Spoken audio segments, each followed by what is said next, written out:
যখনই গ্রামের লোকেরা জানতে পারে তাদের রাজাকে পুষ্পারাজ মেরে ফেলেছে, তখনই তারা সবাই আতঙ্কে পড়ে যায়। সবাই মনে মনে ভাবতে থাকে, এত বড় গ্রামের রাজাকে মারা তো আর চারটিখানি কথা না। গ্রামের লোকেরা নিজেদের মধ্যে কথা বলতেছিল, ভাই পুষ্পা আমাদের গ্রামের রাজা সাজিদকে মেরে ফেলেছে। ওই পুষ্পা কোনো সাধারণ মানুষ না, আমাদের এই গ্রাম ছেড়ে চলে যেতে হবে, না হলে আমাদের সবাইকে মেরে ফেলবে। গ্রামের লোকেরা গ্রাম ছেড়ে যাওয়ার জন্য সবাই তৈরি হচ্ছিল। তখনই টুংটাং নামে একটি ছেলে ঢোল বাজিয়ে গ্রামের লোকজনদেরকে ডাকতেছিল। টুংটুং সবাইকে এক জায়গায় করে তাদেরকে বলে, তোমরা এত ভীতু কেন? ওই পুষ্পার ভয় তোমরা তোমাদের প্রিয় গ্রামকে ছেড়ে দিবে, আর তোমাদের মহারাজা তোমাদের জন্য এত কিছু করছে, আর তার মারার বদলা তোমরা না নিয়ে নিজের জীবনের চিন্তা করতেছো? কেমন মানুষ তোমরা? গ্রামের লোক সবাই শরম পেয়ে গেছে। সবাই টুংটুংয়ের কথা শুনে নিজের মনের ভিতরে একটি আত্মবিশ্বাস খুঁজে পায়। গ্রামের সবাই টুংটুংকে বললো, আমরা এই কাজটা কিভাবে করবো? টুংটুং তখন বললো, পুষ্পা কোনো সাধারণ মানুষ না, চলো আমরা একটা বাবাকে ডেকে আনি। যদি বাবা কিছু না করতে পারে তখন আমরা অন্য কিছু ভাববো। পরের দিন গ্রামের সবাই মিলে একটি বাবাকে তাদের গ্রামে ডেকে আনে। সাধু বাবা মন্ত্র পড়তে থাকে আর ঢোল বাজাতে থাকে। তখনই আকাশটা হুট করে লাল হয়ে যায় আর মাটি থেকে বেরিয়ে আসে পুষ্পারা। পুষ্পা অনেক রাগান্বিত ছিল। সে বাবাকে বলল,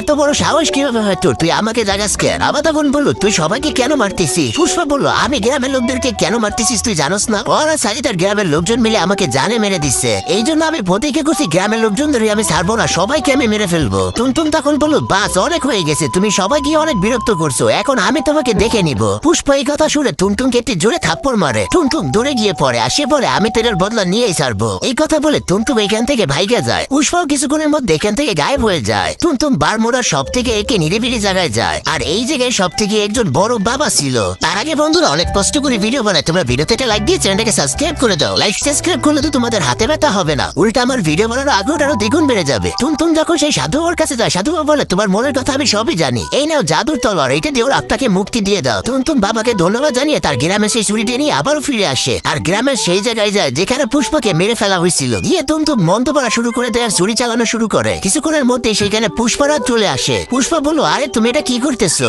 আমাকে শুধু শুধু কেন বিরক্ত করতেছো তোমরা? টুনটুন তার কথা শুনে পকেট থেকে ছুরিটা বের করে, আর জাদু সেই তলোয়ারটা দিয়ে সারা জীবনের জন্য পুষ্পাকে বিদায় করে দেয়। আবারও গ্রামে আগের মতো শান্তি ফিরে আসে। গ্রামের লোকজনরা একসাথে মিলে ডিসিশন না, এই গ্রামের রাজা এখন টুনটুন হবে। বন্ধুরা তোমাদের জন্য তো আমি সবসময় কষ্ট করি, আজকে তোমরা একটু এই ভাইয়ের জন্য নিচের এই ভিডিওটা 1 মিনিট দেখে আসো।